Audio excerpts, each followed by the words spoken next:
It's a machine so powerful it can peel back the fabric of reality. Not so it can tear it, but to see how it's stitched together. That's CERN's Large Hadron Collider, 27 kilometers of superconducting magnets chilled colder than deep space, flinging protons to near light speed and smashing them together to make the tiniest fireworks in the universe. If that sentence made you either breathe wow or mutter, uh-oh, this is for you. Because two things can be true at once. CERN's mission is one of the most ambitious, collaborative, and straight-up noble projects on Earth. And any giant, well-funded institution run by fallible humans can drift, get captured by politics, or be bent by power.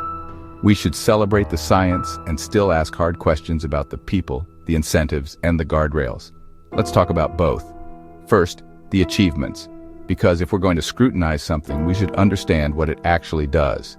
CERN is where the modern web was born, literally.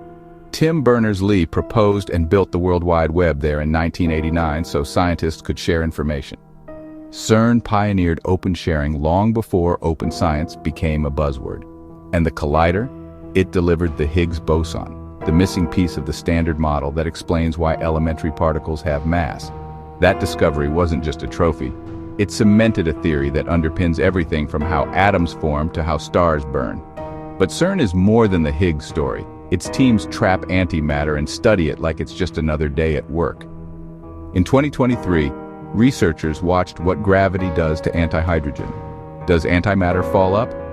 Turns out it falls down, just like the rest of us. It also finds new forms of matter, pentaquarks, tetraquarks, and nails down rare decays of particles that make theorists sweat in the best way.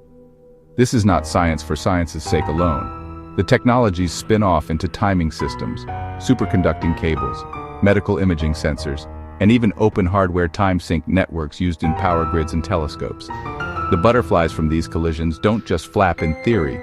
They show up as concrete tools used far outside the lab.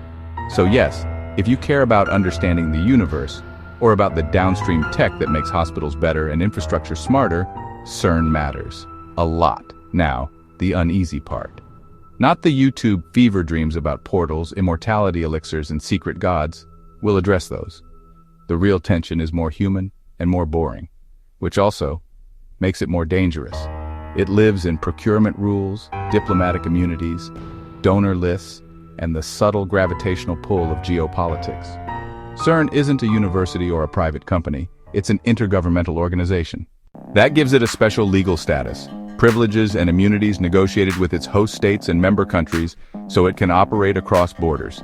Good faith idea, keep politics at arm's length and let science flourish. But immunity cuts both ways. It means CERN runs on its own internal legal framework, not Swiss or EU law. Even for things like personal data and internal investigations. It means the lab isn't automatically accountable through normal national courts or FOI regimes.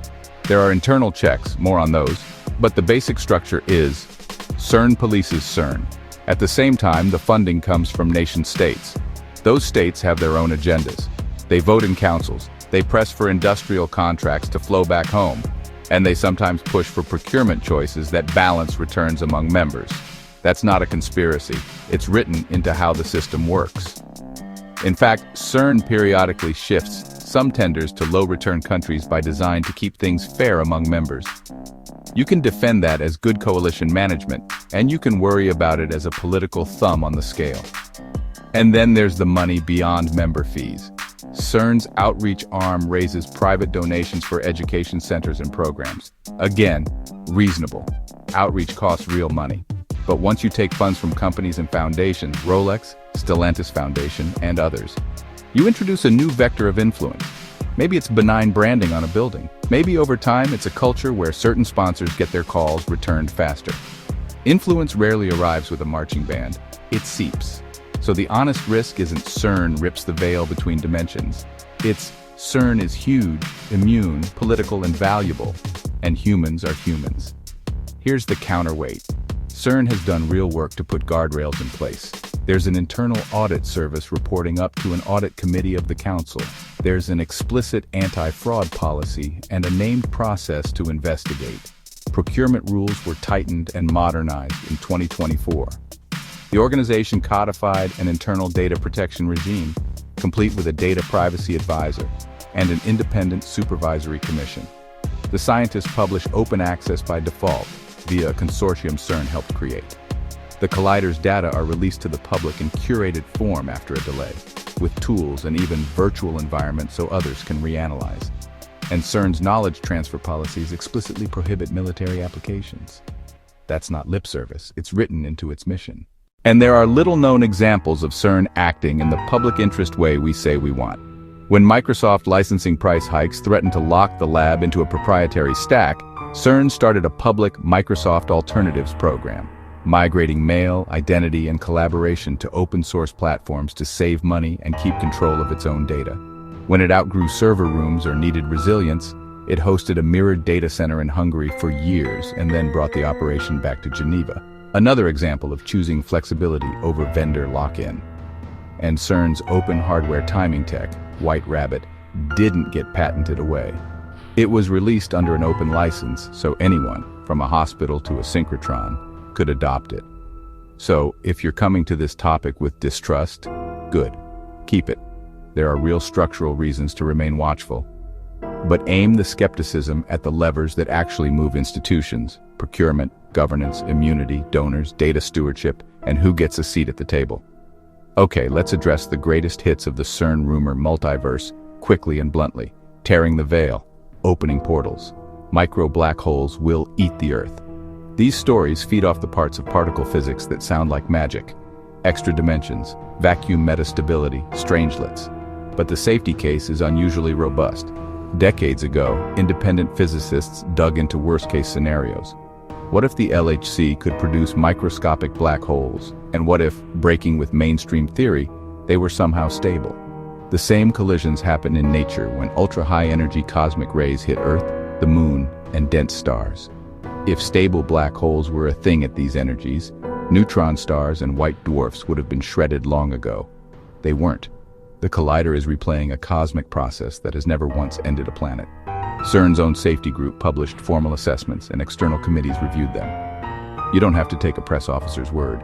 The math and the astrophysics are public. Shiva at the lab means they worship destruction. The statue on campus is a gift from India celebrating cosmic creation and dance. A cultural symbol of cycles, not a secret rite. The viral human sacrifice clip filmed in a courtyard years ago. A dumb prank by on-site visitors condemned by CERN. Not a ritual, not a cover for anything. Just the kind of boneheaded stunt that happens anywhere there are bored people and cameras. Immortality research for the elite. There's no biological program at CERN. The place smashes protons and heavy ions, characterizes fundamental particles, and builds detectors. If anything, the closest it gets to healthcare is that imaging sensors and radiation therapy tech get better thanks to CERN spin-offs and collaborations. If you want to critique ethics, aim it at whether those medical benefits land equitably across countries, not at hidden life extension chambers under the French countryside. Opening doors to other dimensions. In particle physics, hidden sectors and dark photons are technical terms for hypothetical fields and particles that barely interact with ours. They're not Lovecraftian doorways. Experiments like FACER and others look for these faint signatures with small detectors tucked into the LHC's byways. If anything's portal-like, it's a data portal, and CERN already runs those for the public. Now the part that might sting if you love CERN. None of these myth-busting facts erase the accountability problem. Immunities are necessary to shield science from one country's whims, but they also limit external scrutiny. Procurement designs that balance member state returns hold coalitions together, but they can favor political geography over best-in-class suppliers. Private donors can build wonderful visitor centers, but philanthropy always comes with optics and expectations. And data sovereignty inside an IGO means the lab writes its own privacy law. CERN's internal governance is serious, it's still internal. So what do we do with that? We hold two ideas in our heads without letting either go limp. First, CERN's achievements are historic, and its mission, understanding the basic laws of nature, is not optional if you want a civilization that keeps getting smarter. Second, the bigger and more insulated an institution becomes, the more deliberate it must be about transparency, outside challenge, and public benefit. Concrete ways to pressure test that. Ask for sunlight on the boring stuff. Publish more audit summaries in plain language. Make procurement dashboards public. Who won, why, and how the industrial return knobs are set each year. When limited tender rules nudge contracts toward low-return countries, report the outcomes openly. Did that still maximize value and safety, or was it a political tax? When outreach is funded by private sponsors, always list them, and the terms, next to the exhibit wall, not just in an annual PDF nobody reads. Double down on the open science pieces that already make CERN an outlier. If you're going to release collision data for outside reanalysis, make it easier for universities in low and middle income countries to use it. Grants for storage, compute credits, curated courses. Keep pushing open hardware and open software out of the lab and into the world with permissive licenses and clean documentation. If you say no military tech, proactively audit for dual-use creep in timing, sensing, and materials and publish the methodology. Guard the guardrails. CERN's Internal Audit Service and Data Protection Commission shouldn't just exist. They should be resourced, publicly visible, and brave. The ethics and ombud structures should publish anonymized case stats. How many reports, how fast to resolution, what changed afterward. The Council's Audit Committee should meet with citizen groups and independent watchdogs annually, even if that's not strictly required. Keep the political neutrality real.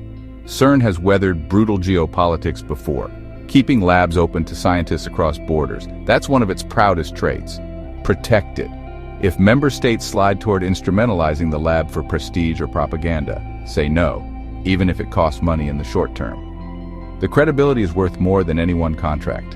And for the rest of us, calibrate your skepticism.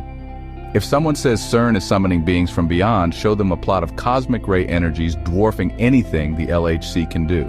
If someone says don't trust CERN at all, point to the anti-fraud rules, open data releases, and the very public procurement reforms. If someone says trust CERN blindly, ask them about immunities, industrial return, and who gets named on the donor wall. The grown-up position isn't believe or disbelieve, it's verify and then verify the verification. Let's end where this started.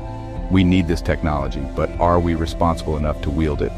Yes, if we keep insisting on the responsibility part. If we keep celebrating the joy of finding truth at scales too small to see.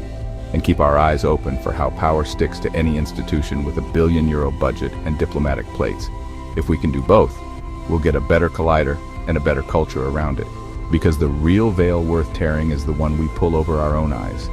When we choose an easy story, scary or rosy, instead of the harder, truer one. CERN is a triumph of human cooperation and curiosity. It is also run by humans. Let's keep it that way and keep it honest.